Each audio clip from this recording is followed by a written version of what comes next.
শিঙি মাছের ঝোল. This is one of the most healthiest and popular recipe in Bengali cuisine. বাঙালি ঘরানার ভীষণ জনপ্রিয় এবং স্বাস্থ্যকর মাছের ঝোলে ব্যবহার করা হয় বিভিন্ন রকম সবজি এবং খুব লাইট মশলা ব্যবহার করা হয়, যাতে করে এই মাছের ঝোল কিন্তু যারা অসুস্থ বা পেটের সমস্যায় ভোগেন তারাও কিন্তু এই মাছের ঝোল খেয়ে থাকে. And this is one of the most centuries old recipe. এটা কিন্তু কোনো রকম নতুন রান্না একেবারেই নয়. এই মাছের ঝোল আমাদের মা, কাকিমা, ঠাকুমারা কিন্তু প্রায় যুগ, যুগ ধরে বানিয়ে আসছেন। তবে আমার বাড়িতে কিভাবে বানানো হয় আমি সেই পদ্ধতিটাই আপনাদের সাথে শেয়ার করব। আসুন তাহলে শুরু করা যাক আজকের ভিডিওটা। এখানে আমি নিয়েছি জিওল মাছ। জিওল মাছ আর শিঙি মাছ কিন্তু একই প্রজাতির মাছ আর দেখতেও অনেকটা একই। আচ্ছা, এখানে আমি এই যে জিওল মাছ নিয়েছি, এই যে বড়, বড় যে মাছগুলো, মাছের টুকরোগুলো, এগুলো কিন্তু জিওল মাছের টুকরো। আর শিঙি মাছ, যেই ছোট, ছোট দেখুন মাছ রয়েছে, সেই ছোট, ছোট দুটো মাছ হচ্ছে শিঙি মাছ। এই দুটো শিঙি মাছ আমাকে ফ্রিতে মাছআলা কাকু আজকে দিয়েছে।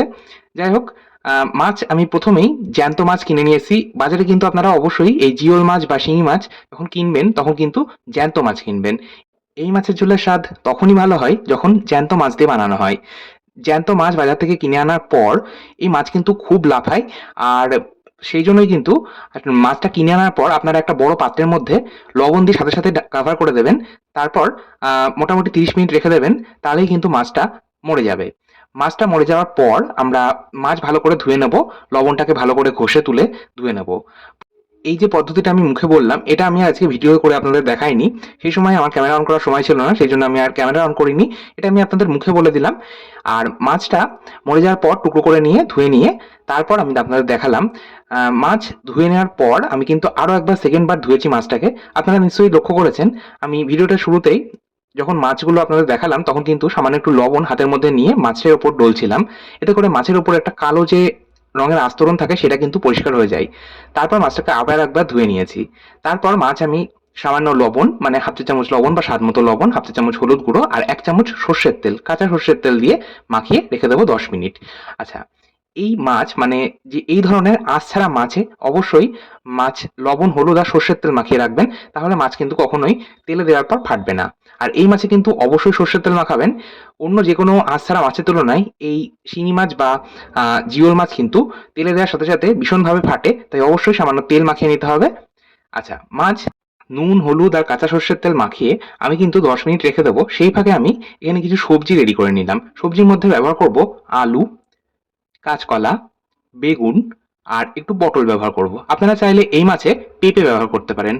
পেঁপে অর্থাৎ কাঁচা পেঁপে। সমস্ত সবজি একটু বড় করে টুকরো করে নিলাম। এখন 4 থেকে 5টা মতন কাঁচা লঙ্কাও এই রান্নায় আমরা ব্যবহার করব। সেই কাঁচা লঙ্কাগুলোকে চিড়ে নিলাম। এই রান্নায় কাঁচা লঙ্কা কিন্তু বেটে বা কুচিয়ে ব্যবহার করব না, কাঁচা লঙ্কা চিড়ে ব্যবহার করব। তাতেই কিন্তু ঝাল সুন্দরভাবে হবে।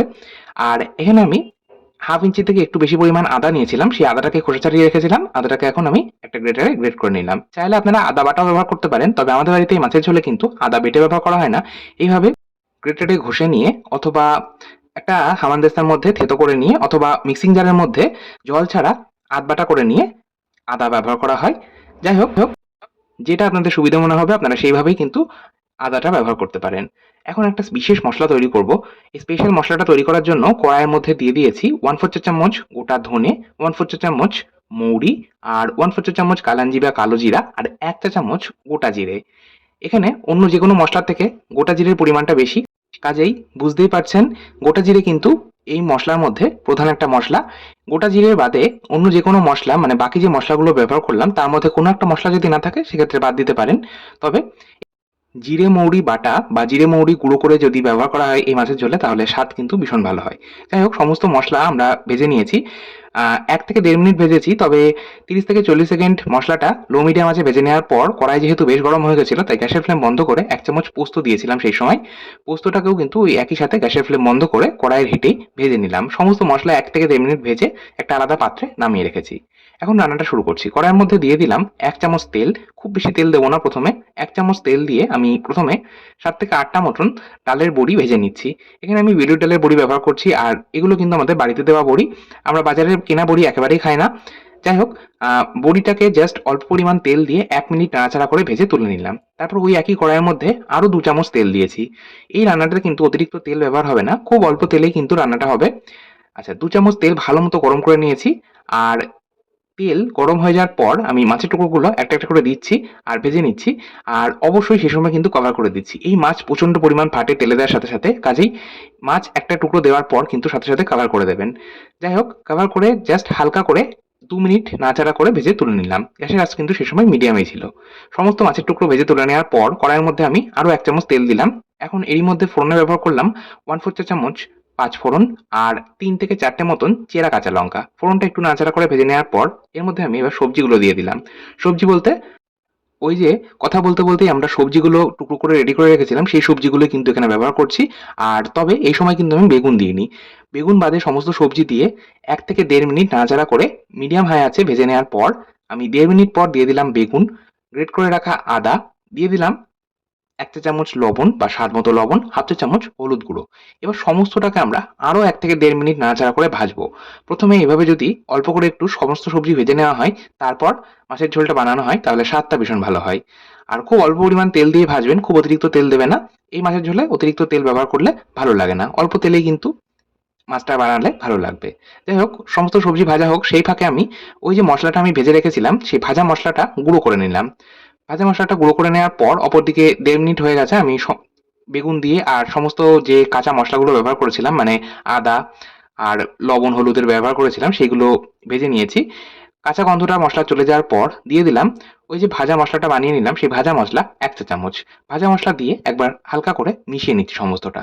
ভাজা মশলা দিয়ে আর খুব বেশি ভাজবো না। এবার আমি দিয়ে দিচ্ছি জল। এখানে কিন্তু অবশ্যই ব্যবহার করবে গরম জল। সবসময় আমি রান্নায় গরম জল ব্যবহার করি। আমার মনে হয় রান্নায় যদি গরম জল ব্যবহার করা হয় তাহলে রান্নার স্বাদটা বেশি ভালো হয়। আচ্ছা, এখানে আমি 3 কাপ গরম জল ব্যবহার করেছি। আপনারা যে পরিমাণ ঝোল রাখবেন সেই পরিমাণ কিন্তু জল ব্যবহার করবেন। আর জলটা একটু বেশি ব্যবহার করতে হবে, সমস্ত সবজিও তো সেদ্ধ করতে হবে। আচ্ছা, কভার করে আমি এটা 7 থেকে 8 মিনিট মিডিয়াম ফ্লেমে কুক করেছি। আমি 7 মিনিট পর ঢাকা চাপা সরিয়ে আপনাদের দেখিয়ে দিচ্ছি, সবজি কিন্তু 90% কুক হয়েই গেছে। এখন আমি দিয়ে দিচ্ছি আগে থেকেই ভেজে রাখা মাছের টুকরোগুলো। আর ওই যে যেই থালার মধ্যে আমি মাছের টুকরোগুলো নুন, হলুদ আর সর্ষের তেল মাখিয়ে রেখেছিলাম, তার মধ্যে কিছুটা মসলা রয়ে গেছিল। সেই মসলাটা আমি ধুয়ে দিয়ে দিলাম অল্প পরিমাণ জল দিয়ে। এখন আমি ভেজে রাখা বড়িগুলোও কিন্তু দিয়ে দিলাম। সমস্তটাকে এবার আমি আবারও 5 মিনিট মিডিয়াম ফ্লেমে কুক করব। বড়ি আর মাছের দেওয়ার পর আমি কিন্তু এটা আরও 5 মিনিট কুক করলাম। এবার ঢাকা চাপা সরিয়ে নিলাম 5 মিনিট পর। এখন দেখাচ্ছি, দেখুন সমস্ত সবজি কিন্তু সুন্দরভাবে সেদ্ধ হয়ে গেছে। এখন আমি সবশেষে উপর থেকে আরও 3 থেকে 4টে মতন চেরা কাঁচা লঙ্কা দিয়ে দিচ্ছি। এই সময় কাঁচা লঙ্কা দিলে গন্ধটা ভীষণ ভালো হয়। আর দিয়ে দিলাম ভাজা মসলা আরও 1/2 চা চামচ। ওপর থেকে এইভাবে যদি সবশেষে ভাজা মসলাটা দেওয়া হয় অল্প পরিমাণ, তাহলে কিন্তু ভাজা মসলার গন্ধটা বজায় থাকে আর খেতে কিন্তু আরো সুস্বাদু লাগে। ভাজা মসলা দেওয়ার পর আমি কিন্তু আর খুব বেশি সময় কুক করব না। জাস্ট 40 থেকে 50 সেকেন্ড হাই ফ্লেমে এটা কুক করলাম। তারপর গ্যাসের ফ্লেম বন্ধ করে দিলাম। এখন আমি এটা সার্ভিং বোলের মধ্যে নামিয়ে নিচ্ছি। এটা আমি এখন 5 মিনিট স্ট্যান্ডিং টাইমে রেখে দেবো। তারপর গরম, গরম ভাতের সাথে পরিবেশন করব।